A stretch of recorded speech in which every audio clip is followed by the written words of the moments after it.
Hello and welcome back to Unleash Your Inner Athlete with me, Julia Pitsy-Kamey.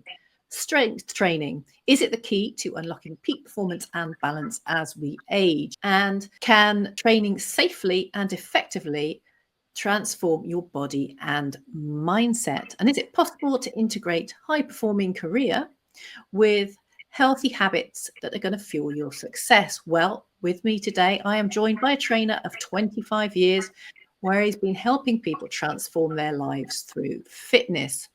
He has a degree in sports and exercise science and is certified through the American College of Sports Medicine and the National Strength and Conditioning Association. Along with that, he has 15 years teaching group fitness. He is a trainer, presenter and assessor with Les Mills UK, with a background in athletics and rugby union, and himself is a DFAC World Master bodybuilder. Now, he's bringing with him all that experience, all that expertise, as well as competitive edge for you today, as well into everything he does. So whether you're starting out on your fitness journey in 2025, wanting to get more balance in your life, maybe you're wanting to master more discipline for competition, or for you, maybe you just want to redefine what health, fitness, and being strong is as you go through this year. Well, today, this is the conversation for you, because for us, it's not just about lifting weights. It's actually about lifting your quality of life. So without further ado, I would like to welcome to the show, Howard Pearson. Hello, Howard. Welcome. It's good to have you here.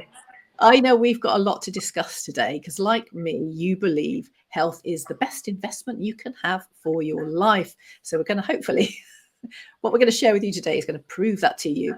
But we also need to explore, because we've discussed it before, explore the difference between sort of quality of life and quality of health, quality of possessions. You know, is getting fit really the key to having a longer life and a more fulfilling life? But we also, I know we want to get into a little bit when it comes to women, because women have a longer life than men, but their quality of life isn't quite as good. And is fitness the way to fix that? We're also going to go through the sort of transformative power of strength training as we age. And I know we want to unpack some of the noise, some of the clutter around sort of fitness trends, you know, fitness influencers, you know, that part it has to play in really breaking through that, sort of give people the really key, the important things that are actually going to make that difference and make that transformation. I know you're going to be sharing your tips and insights. So we're looking forward to all of that. So there's a lot to get into. But first of all, Howard, you and me, we've known each other a long time. We worked together in gyms, etc. But where did it all start for you? You know, you've had all this great background, all this great experience. But where did sort of getting into health and fitness, particularly get into the strength training, the bodybuilding, etc., where did it all start for you? Right. It started a very long time ago. I grew up very lucky, I guess. I grew up in an environment where exercise in general was very accessible to me, the environment that I grew up in. My parents exercised. My dad in particular was a teacher and good sportsman. And I kind of got into that whole idea of strength training through him very early on when I was about 10 years old. And then, you know, by the time I was sort of more in my mid-teens, I was taking it much more seriously because I had a sort of bit of a natural affinity for it. And being that I was a fairly decent sportsman at school, I automatically, maybe from the fact that so many of my family were teachers, that I started helping out other kids at school, colleagues and stuff, with you know, certainly in athletics and things that I excelled in, and helped coaching that. And I you know, very, again, at a young age, I mean, I was in mainstream gyms from about 14, and it just really grew from there. And I just always had this thing of, you know, I felt kind of I was lucky because I was fairly decent at it. And other people who weren't so good, it was like encouraging them to, you know, try a little harder, try and get around the track or whatever it was that we were doing. And, you know, I always felt that was quite rewarding. It was, you know, sort of intrinsic way. It was rewarding to me to see them doing well. I know that, I would struggle at other things, and if I got help, it's great, that someone can help you. So I did actually initially start out in a degree in teaching, and then just for various reasons changed to sports science. It was more where my passions lay, and then that led on to eventually PT and us meeting each other. But yeah, very very much that background, growing up in that environment of just exercise on a regular basis, the consistency. My family used to train twice a week, every week, as long as I can remember, and then it was getting involved with that, and then sort of later on, me bringing aspects of what I was doing in strength training to my sports that I was doing. A stronger athlete, as far as I was concerned, was a better athlete, and certainly when I've been tutored by more knowledgeable people on the subject than myself, that's very much the case. Being stronger helps with injury prevention, and certainly with rehabbing more quickly from it if you do happen to get injured, and so on. And so it seemed to be like a crucial thing that you would strength train to help what the passions that you have, the sports that you have. You do them because you're passionate about them, that you enjoy them. So the training sort of facilitated that. It's enabled you to continue your passion, and that's something that then I really has always been part of where I've come from in the sense of training people. So no matter what they do, whether it's just recreational stuff, whether it was training someone who was more athletic or involved in a particular sport, that being stronger, being more robust, as it were, would mean that they can continue the thing that they're passionate about. And that's really then where it goes down to that sort of mental health side of things. Why does somebody do something? They do it because they enjoy it, and they get more from it than just the physical. As an example, for many years, my dad was a golfer, like so many people, and he doesn't play anymore for various reasons. I mean, he's in his later 80s now, so I can forgive him for that. But it was his physical ability that that you're strong enough, that you can go out, that you can do it, that you can walk for 5 miles around a course, swinging a club and all the rest of it, and that you get up the next day and just carry on.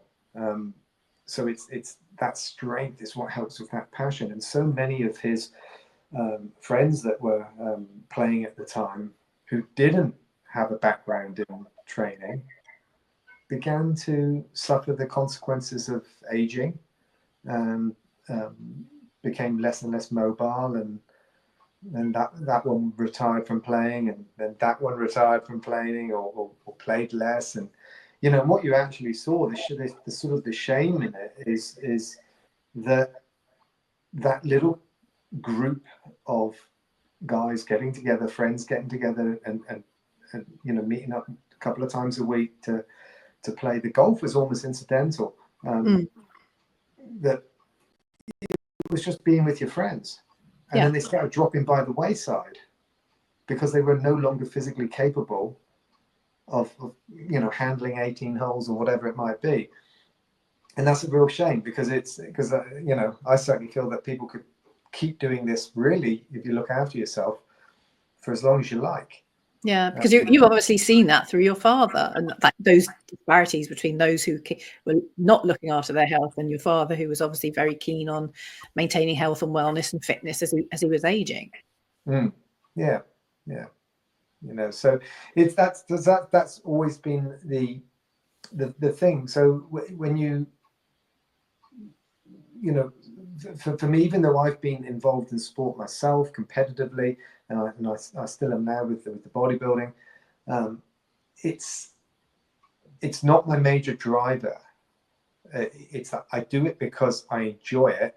I do it because I can, and I have a competitive streak, and Mm-hmm. I feel I want to be competitive in something, and that's the thing I like to do.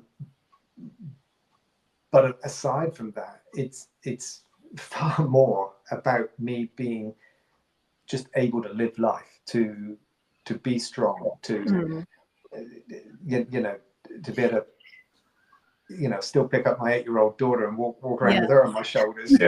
I think that's how things do change as you get older. I mean, it's great to have it be in great shape, and you're in fantastic shape. But I think as you get older, your priorities change because your lifestyle's obviously changed. Like for you, you have a child, and you know, it's being able to maintain that and be able to enjoy that.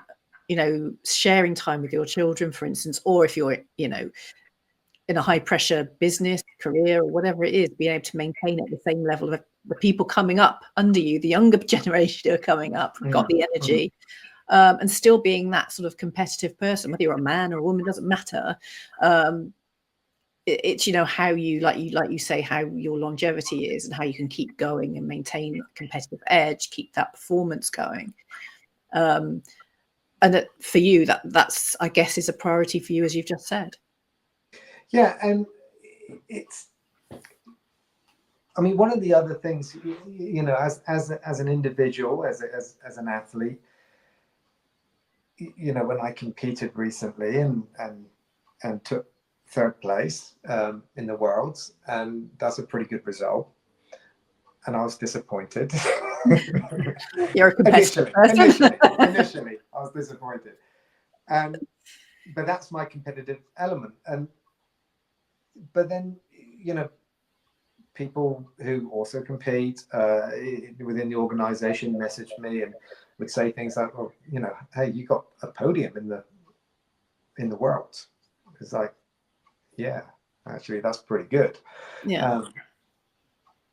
But then it was when I went back to the gym, and it's the people who don't compete but had a sort of a vague interest in what I was doing. They knew I was prepping for competition and stuff like that. And, you know, they'd seen some pictures on social media and so on and so forth. And they come, oh, that was amazing. And this and that. And it was how much I inspired them. And often, you know, you find yourself in a position and you don't realize that you're making a difference to other people's lives through what, you know, we pursue.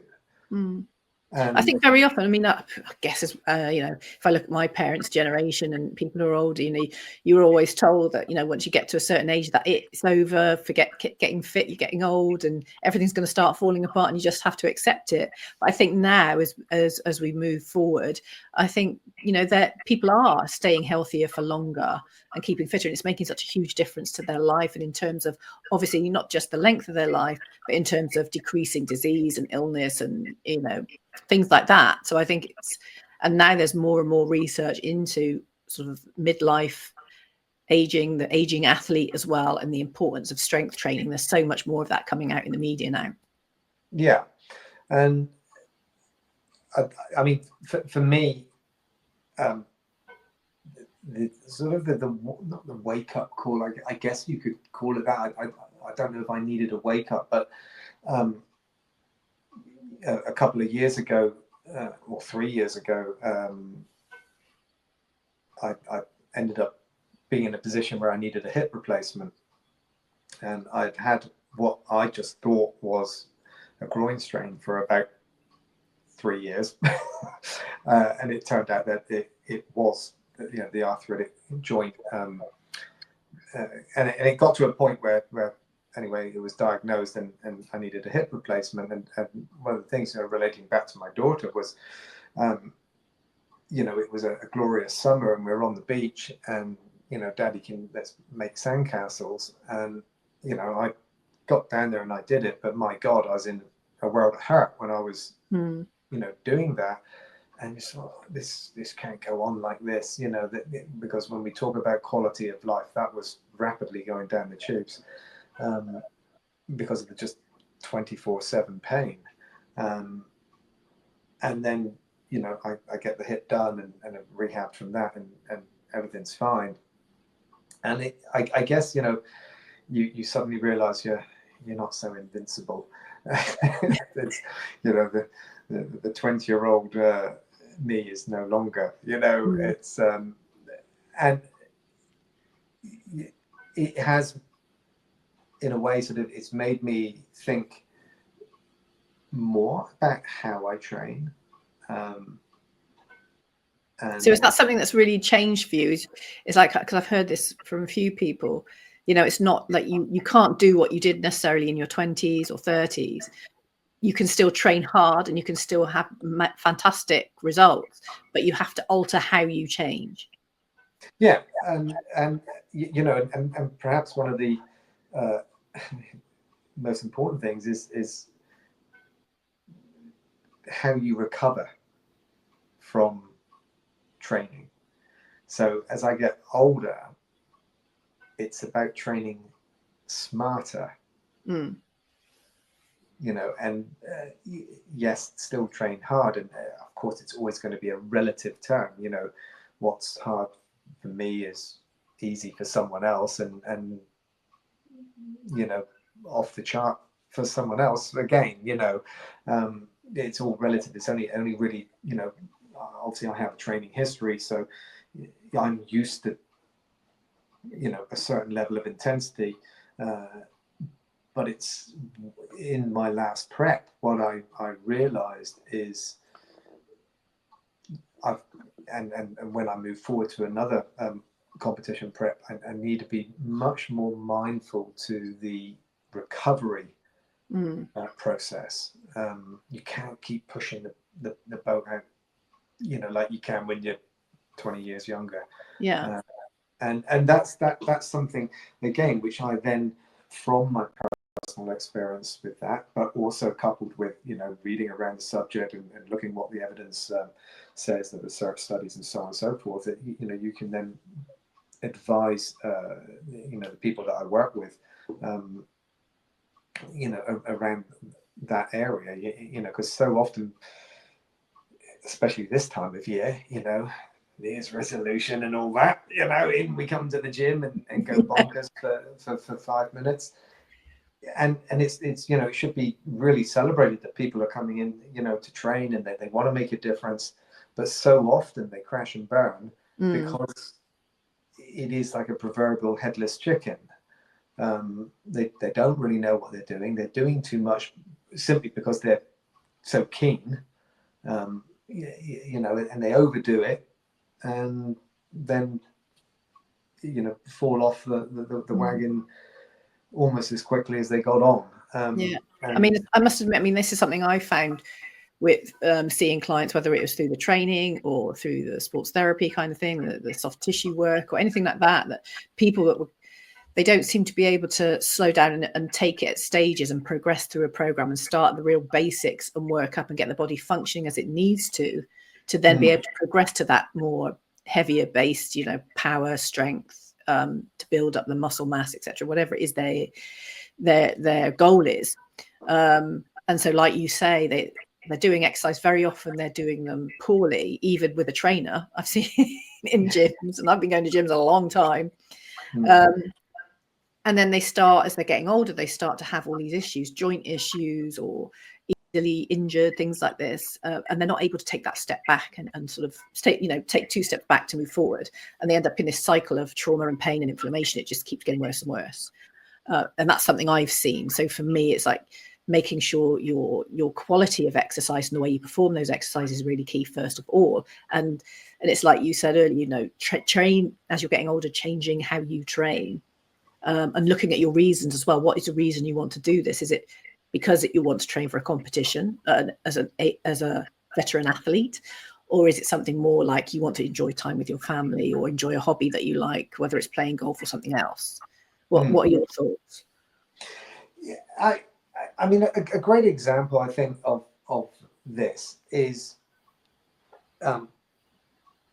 the popularity of I mean, what originally, I guess, you know, I mean, back in the day, I was doing events like the Tough Guy, which is one of these sort of crazy all-terrain runs and climbing over frames and running through fire and rivers and God knows what, which then sort of went on to Tough Mudders, you know, and then other things came along like CrossFit, which was a very technical sport, if you want to call it that, that became very popular, and potentially a lot of people who were doing it really shouldn't have been, because of the technical skills required. That they were keen to do the event, but didn't have the necessary skills, and of course you saw a lot of horrendous forms, and that's not at all dissing on CrossFit, because I mean they're superb athletes that do it when you can do it properly. And then, you know, in more recent years, it's sort of gone to things like High Rocks, which is like a multi-discipline event, but it's much more accessible to the general public, which is great because it's got loads of people involved, and people are super keen, and it's a real achievement if they get around this. It's, you know, it's certainly not easy, but it is doable for the general public, as it were. And then there's many other events like that. However, there's always that sort of danger of like a midlife crisis, sort of, what am I going to? I know I'm going to do a High Rock, so I'm going to do this, and suddenly they get proving yourself. You've got to prove yourself. Yeah, they suddenly get like really excited about doing these things, and is it? It's the danger is, I always think, is, you know, there is a big difference, and I'm talking about general population as opposed to people who are more like the athletes involved in the game. But you'll have, you know, certainly in the facility I work in, you know, the youngest they're doing that was 23 and is a very fit young lady. And then, you know, there's people much more senior than that doing the event, much more out of shape, doing the event as well. And the thing is, can those two people train the same way for that event? Is, you know, yes, but is that the best way for those two people to train for that? Because the younger person is going to recover far quicker, and so on and so forth. The older person might need a different approach. They might not have the same level of mobility, and all these sorts of things. And it's you want to encourage it, because it's a great, you know if that's somebody's goal. I certainly wouldn't want to cloud it at all and discourage them. But it's, you know, it's not one size fits all. It's what's this person's mobility? What do they need to work on really to get them through this without them having a horrendous experience? You know, because you want them to walk away saying, yeah, that was tough. I might not want to do it ever again, but maybe I can do something else.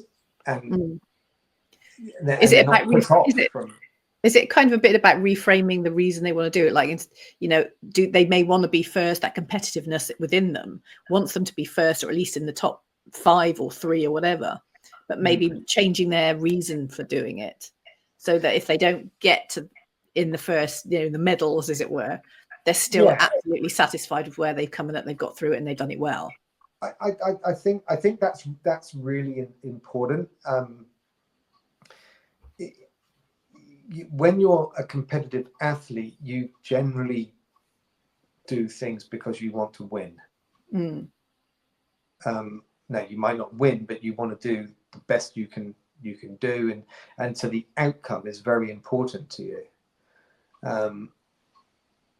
But when people are doing things more recreationally, they, you know, it is about, you know, why do you really want to do this? What do you want to get out of it? And hold on to that.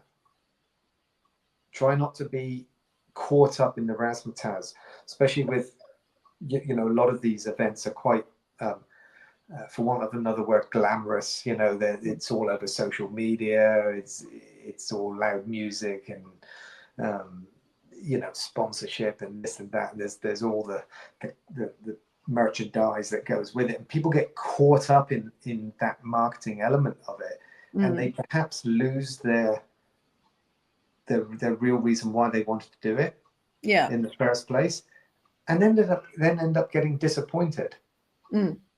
And it's like, but why are you disappointed? You know, you got round this. You were never going to win it.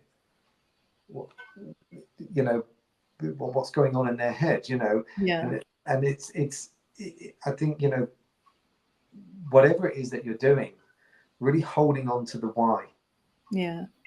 Is really important. And if they have moments of doubt, which, you know, we perhaps all do when we pursue things,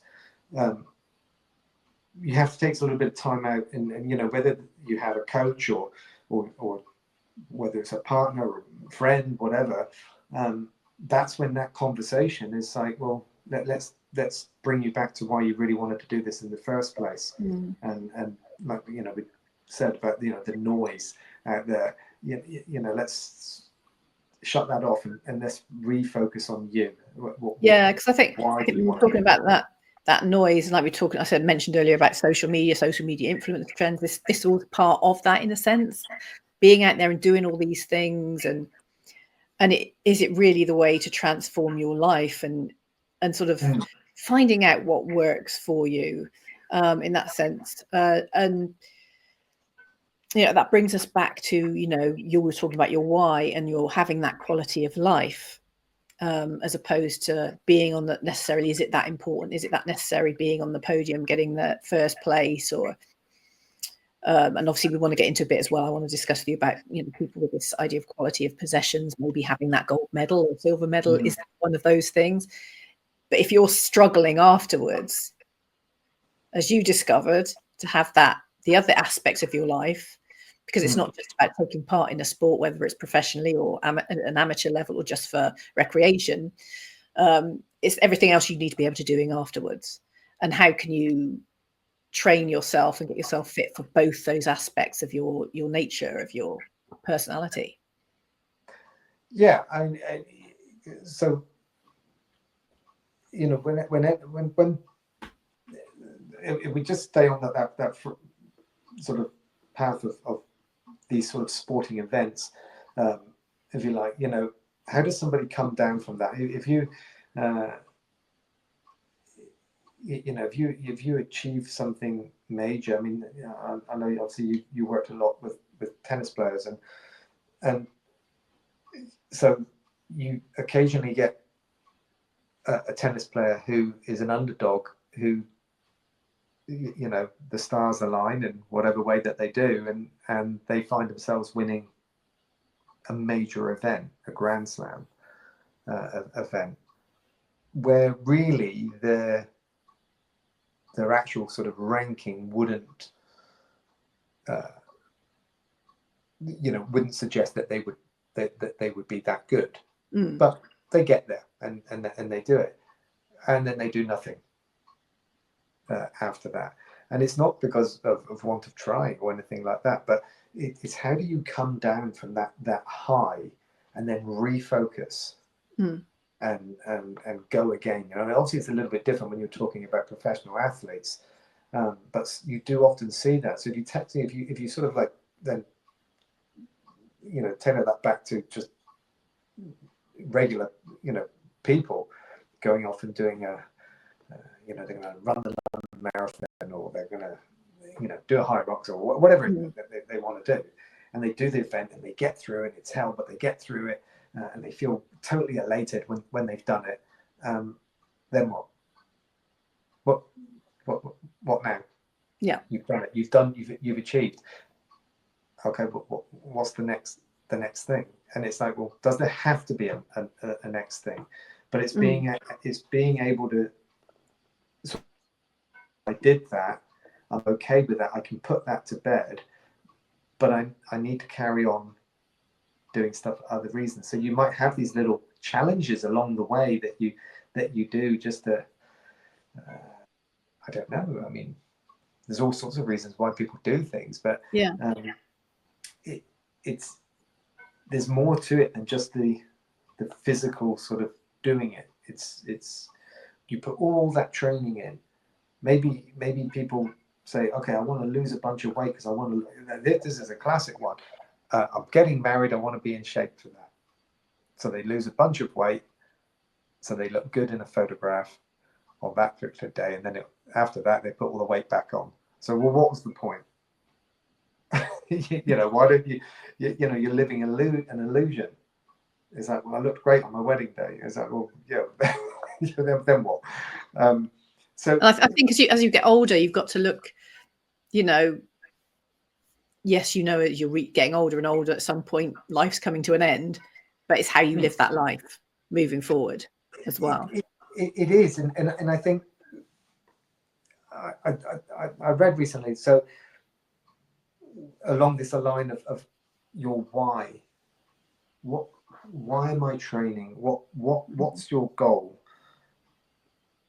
and how about if you have no goal, that you're and that you're no specific goal other than I'm training so that I can do anything. So anything that life throws at me, I can do.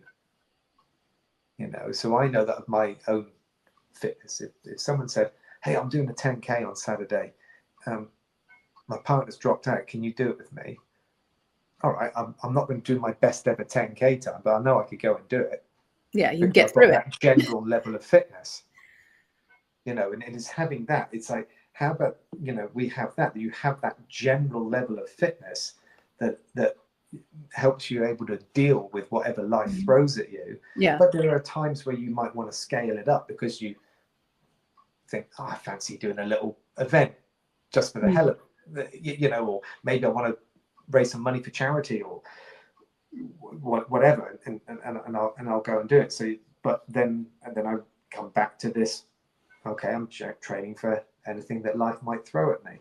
And it's having that something to come back to. Rather than just like, I've put everything into that one thing. I've done it. Right, now I can stop. It's like, well, it's for me, it's like, it's about making our behaviors permanent. This is what we do. This is what I do for life. And for you, I mean, when it comes bringing it back to strength training, because obviously that's where your main thing is. As we're getting older, how important a part is that strength training when it comes to being able to just be ready for anything almost? I think as you get older, it gets even more important. Certainly when we're teenagers or in our 20s and things like that, to an extent, you can sort of get away with it. Just youthfulness goes a long way. But as we age, both men and women, we obviously through hormonal change and decline and so on, we're going to start losing muscle mass, sarcopenia, age-related muscle loss is a thing, and it's and so your ability to perform activities of daily living become more challenged, and in extreme cases, people will struggle to get out of a seat. People will struggle to brush their hair. Well, I mean, I don't have that problem, but I'm glad I've still got hair.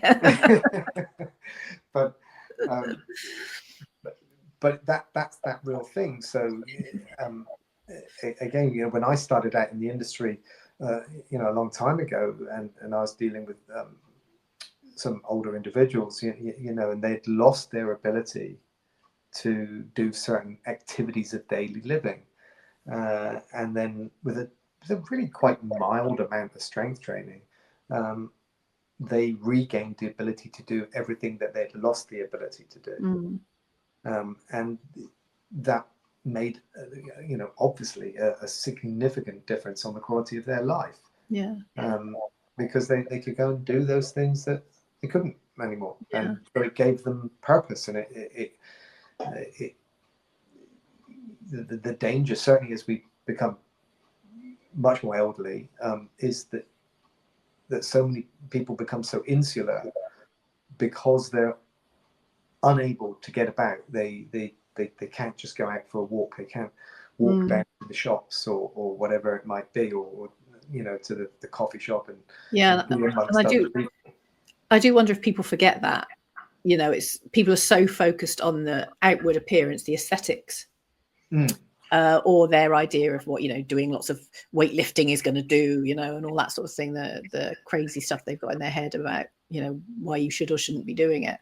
But you forget all those little things as you get older that you take for granted when you're younger. Being able to be independent, just walk around, go to the shops, by yourself, not having to rely on someone else for as long as possible is really key. And we touched on earlier about women in particular. They may be living longer, but their quality of life and because I think women are probably less likely to do it.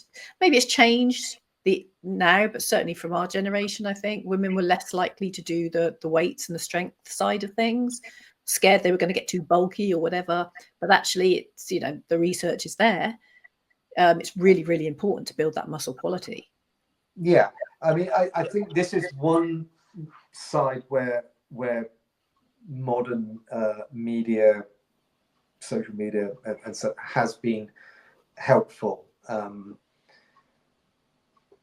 Some of the sports that or activities that we've talked about could be quite off-putting to a lot of women. I mean, a lot of the ladies that do CrossFit at a high level are pretty muscular women, and that would quite likely be undesirable to other women that might go, well, I don't want to do that and end up looking like that. And it's just like that's not necessarily going to happen. And these people are elite athletes. Yeah, and you have to train very specifically. Yes, and it's a very, very different thing. But that fear is there because they see, here's a lady doing this activity and this is how she looks. And I think the great thing with social media is it has given a window into so many, let's just say, more regular people who do look great, but in a way that's very believable to other people, accessible. Saying, well, actually, yeah, she looks great, or he looks great. And quite often these people are older individuals, people who have taken up stuff much later in life, and they've transformed themselves. Yeah. And it's not that they, suddenly are parading around in a bikini or anything like that. But you can see that they've made huge differences to how they were, because they've embraced the whole thing of strength training and coupling it with good nutrition and so on and so forth. And they've changed their behaviors, they've changed their lifestyle, and it's been nothing but positives as a result from that. Yeah. And it is a key thing. I mean, all the research points to the benefits of preserving or building muscle mass as much as possible, so that you remain able to do things because you have the strength and the power to do that. You also have better mobility. Somebody could be very flexible, but that doesn't necessarily mean that they're very mobile, because they might not be strong through that range. So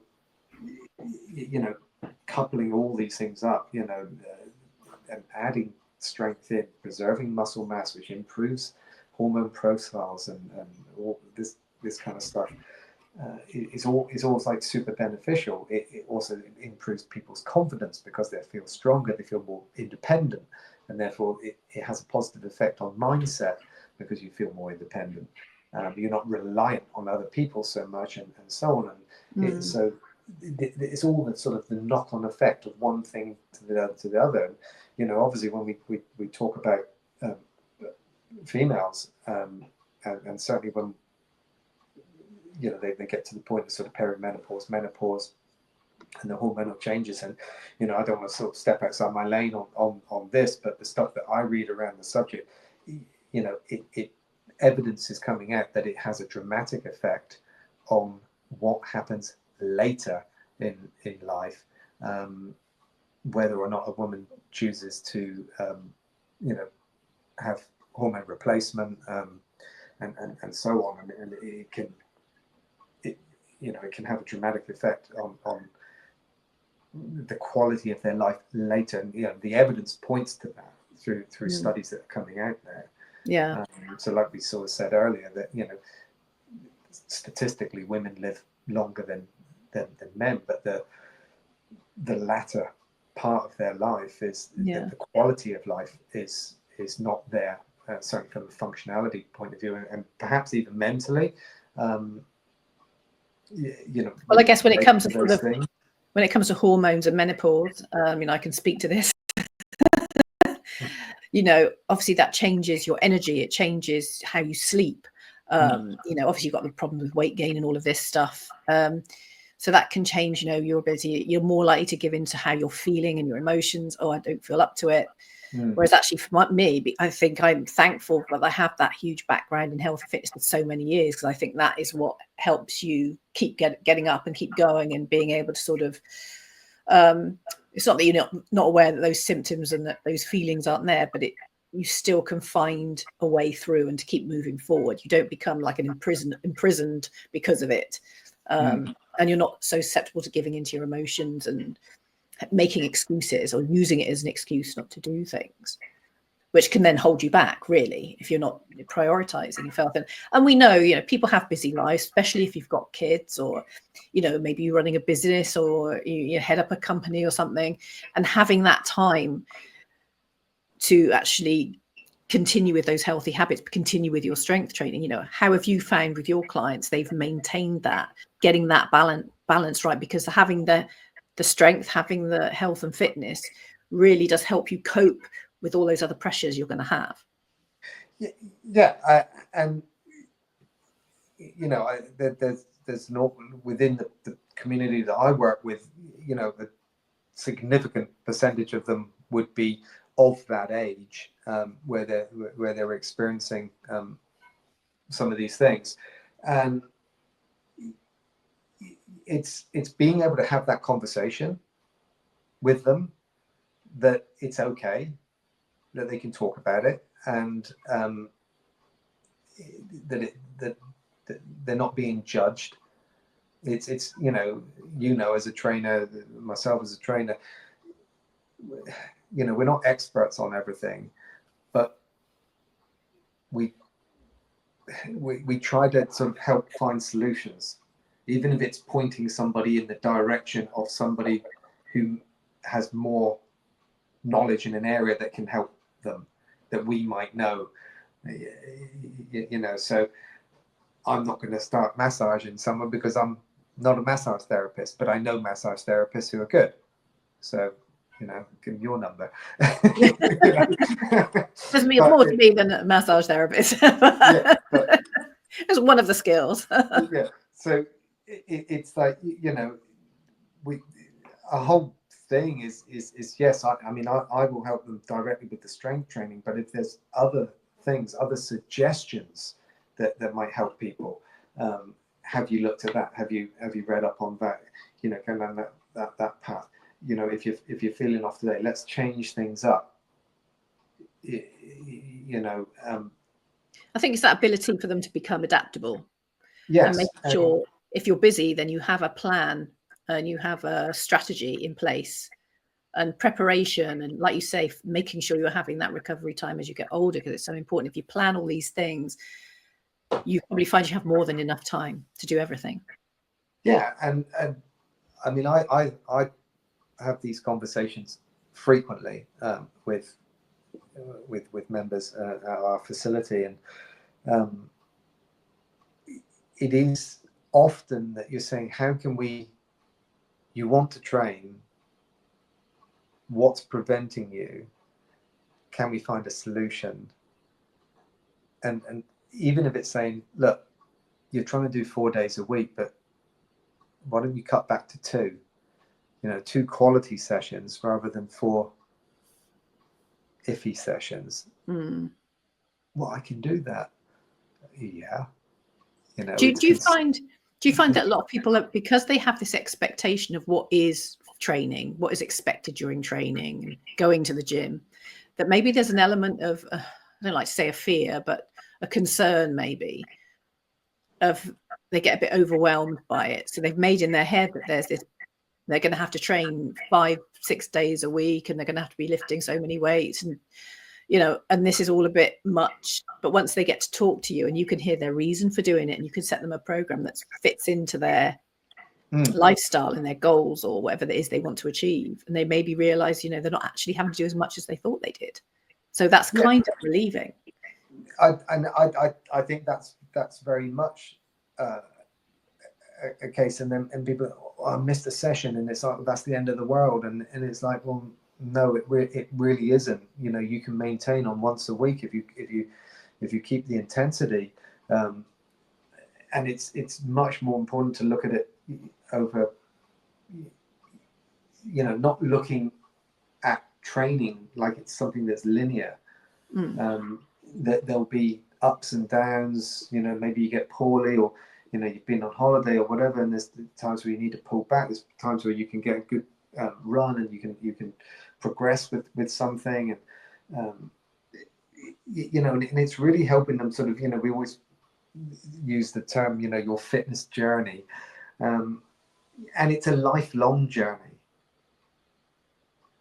It's an endless journey until the ultimate end. And like any journey, there's bumps in the road, and it's helping people negotiate that, and where they're at, and what they're dealing with, and really about finding solutions. The training in of itself is fairly straightforward for most people. It's a sensible program, and encourage people to work with an intensity that is suited to them, in terms of their ability, mobility, their dexterity, all those sorts of things, the confidence, and if you just tailor the program to those sorts of needs, and then encourage them to sort of train hard, but it doesn't have to be this sort of gun-ho approach that you often see on media channels and stuff like that, where people are going crazy, because that is scary to most people. It's like, it's just not what they want to do at all. And of course, then the thing is that they may be intimidated going to a mainstream gym, because there's they feel that maybe they're in the way of other people, or they're too scared to talk to somebody because they're lifting a lot of weight, or whatever. And there's so many barriers to people that are just purely in their head more than anything else. They're sort of self-created barriers, but ultimately, that's largely because people don't get guidance. And once you sort of help them find their way through that crazy sort of environment, you start to feel more confident, and it doesn't really matter what it is that you're doing. I mean, obviously my world is a strength world, is gyms, but it could be someone says, well, I fancy dancing.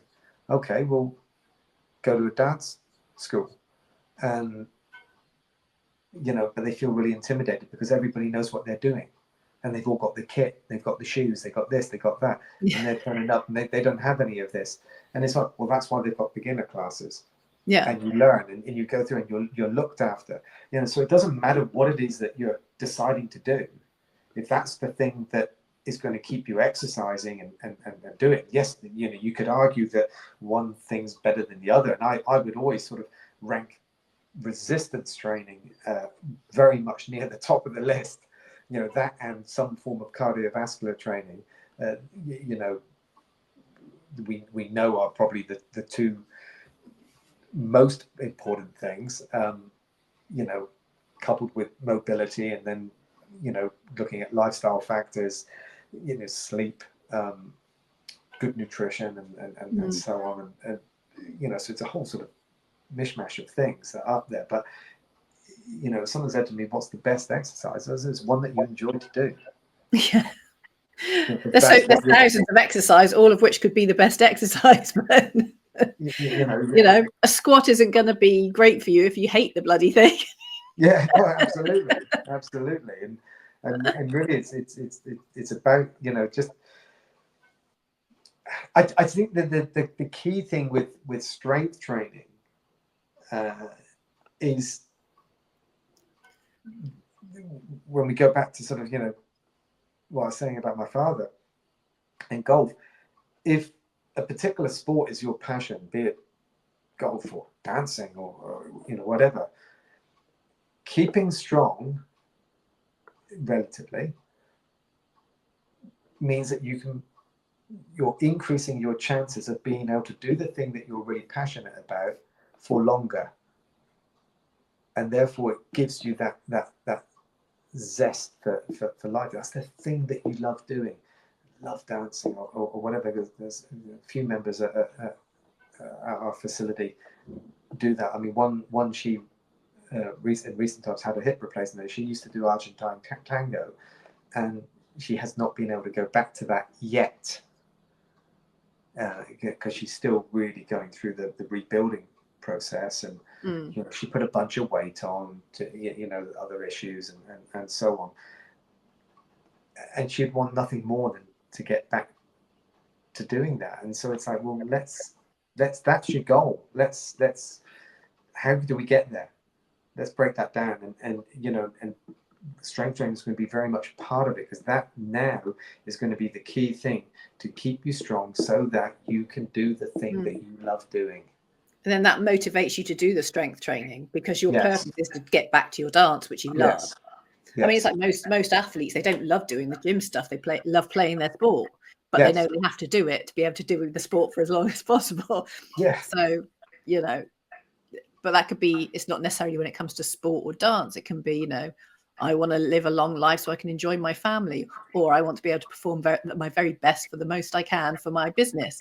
And using that as a motivation, I think, as you're getting older, that's more, as we say, I think that for me anyway, what I'm hearing is that having that comes back to what you said about having your why is more important than maybe focusing too much on the aesthetics. Yeah, I mean, and the aesthetics really, obviously in what I do, it's very important, because I directly compete in a sport and art form, and that is what you are being judged on. Is aesthetics and muscularity and all those sorts of things. But for most people, aesthetics aren't really that important. They might they might hold a greater degree of value when we're in the mating game. We all want to look good, and all that kind of thing. But ultimately, it's skin deep, isn't it? And there's far more to that thing than just how you look. But there's nothing wrong, I think, at any age of if someone's goal is I want to look better, fantastic, go for it. But it's there's so many other reasons to train, and one of the things that I always said to clients was, look, if you take care of the inside, the outside takes care of itself. So I think that brings us back to the transformation of the mind and the body, because I'm a big one into mind-body connection.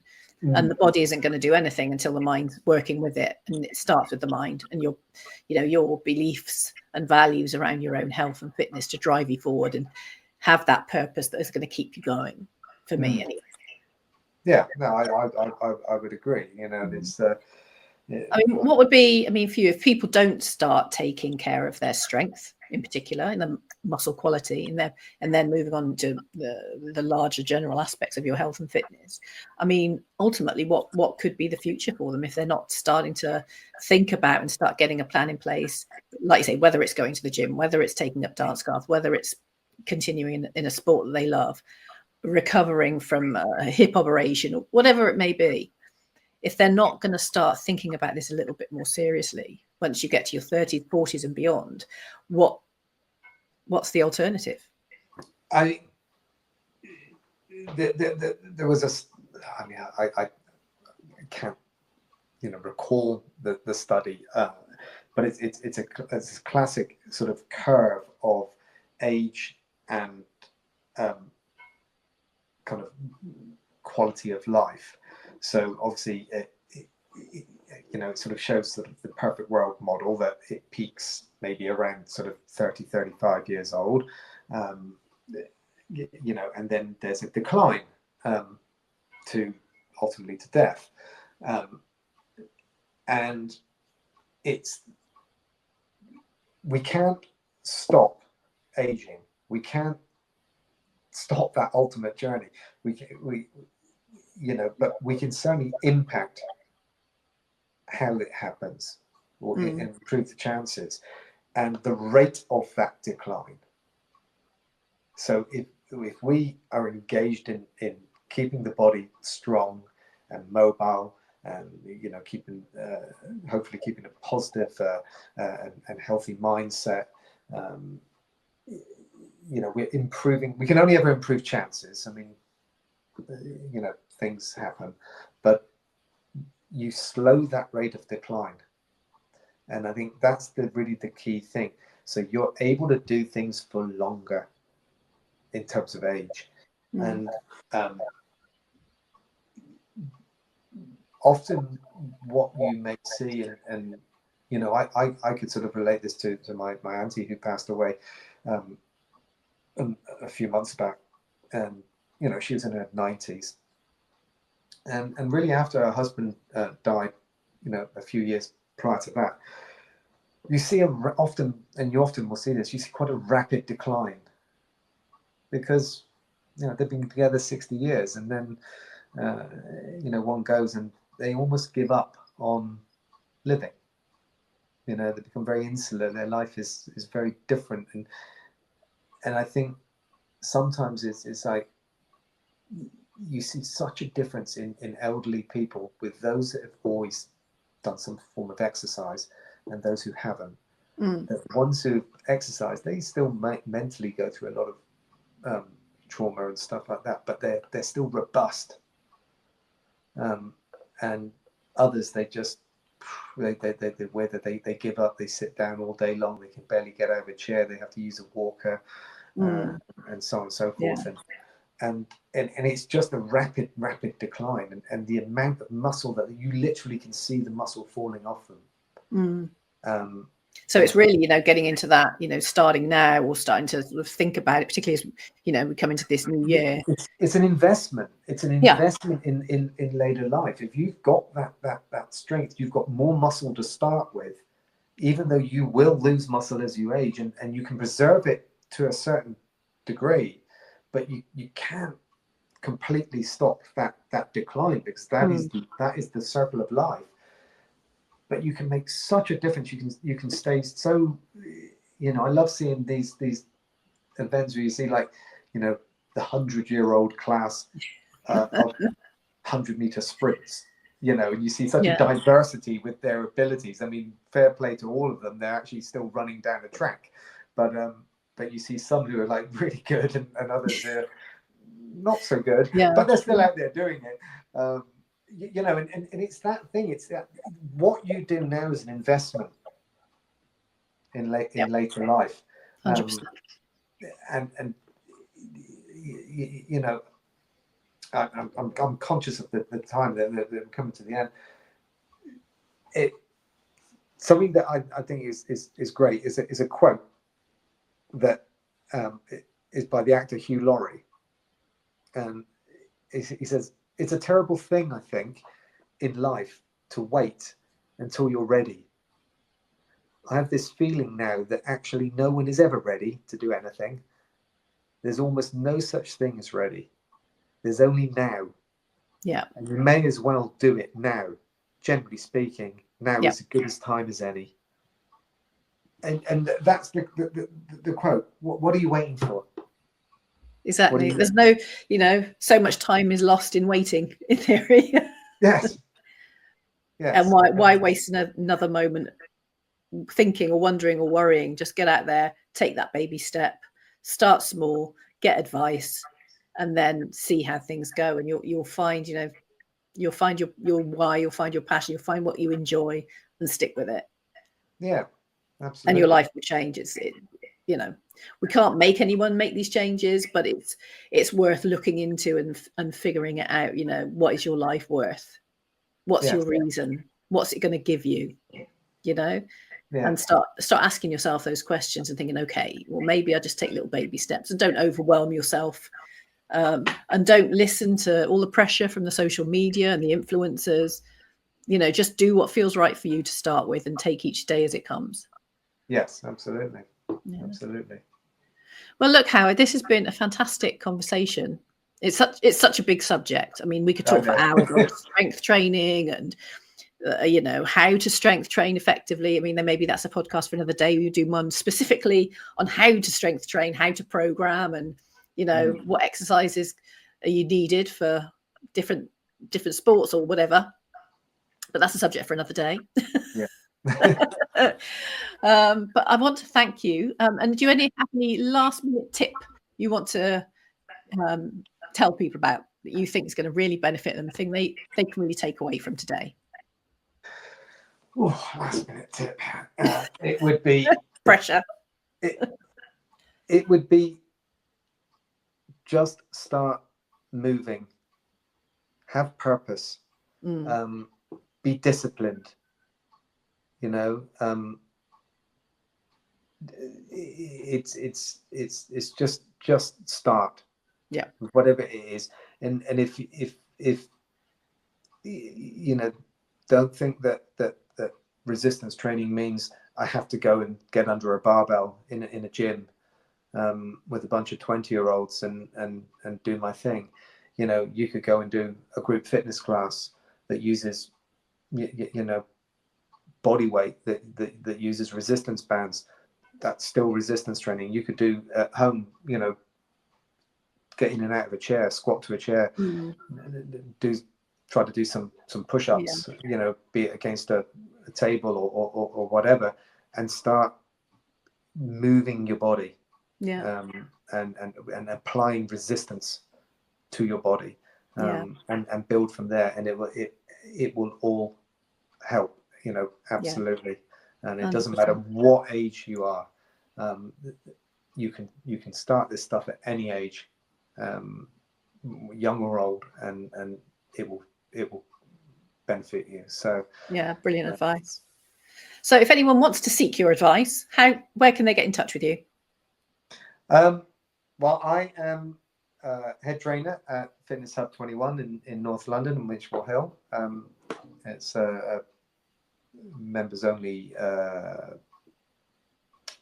small group personal training facility. So if they're in the area, do look us up, come along, have a 28-day trial. That's and they can always connect with you on social media, I guess.